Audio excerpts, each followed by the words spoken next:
इमाम के पीछे मुक्तदी हजरात तीसरी और चौथी रकात में क़िरात करेगा या नहीं करेगा। इस सिलसिले में बहुत सारे लोग कंफ्यूज हैं कि क्या इमाम के पीछे हम खामोशी से खड़े रहें या हम भी सूरह फातिहा पढ़े, क्योंकि आप जानते हैं कि 4 रकात वाली नमाज में 2 रकात में क़िरात की जाती है और तीसरी और चौथी रकात में इमाम साहब खामोशी से सिर्फ सूरह फातिहा पढ़ते हैं। तो क्या वो सूरह फातिहा मुक्तदी हजरात भी पढ़ेंगे या सिर्फ इमाम हजरात पढ़ेंगे?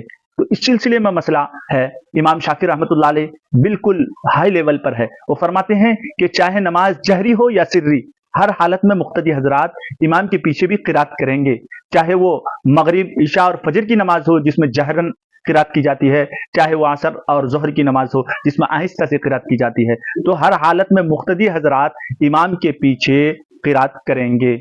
और इमाम आज़म अबू हनीफा रहमतुल्लाह अलैह का मसलक यह है कि चाहे नमाज जहरी हो या सिर्री हो, किसी भी हालत में मुक्तदी हजरात इमाम के पीछे क़िरात नहीं करेंगे, चाहे वो तीसरी रकात और चौथी रकात ही क्यों ना हो, उनमें भी सूरह फातिहा खामोशी से वो खड़े रहेंगे, इमाम सिर्फ सूरह फातिहा पढ़कर रुकू चले जाएंगे। इस सिलसिले में हमने हजरत मौलाना अशरफ अली थानवी रहमतुल्लाह अलैह की तफसीर बयानुल कुरान में देखा।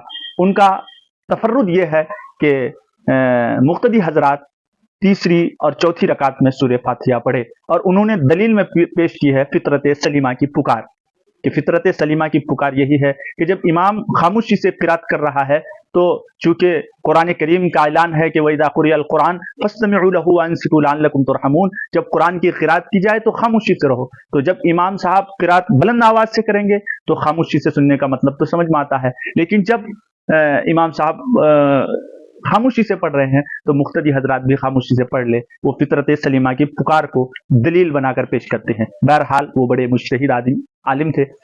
और तीसरा मसला है इमाम मालिक रहमतुल्लाह अलैह का। इमाम मालिक रहमतुल्लाह अलैह फरमाते हैं कि जहरी नमाज में तो मुक्तदी खामोशी से सुनेंगे पीछे, लेकिन सिर्री नमाज में मुक्तदी भी खामोशी से क़िरात करेंगे।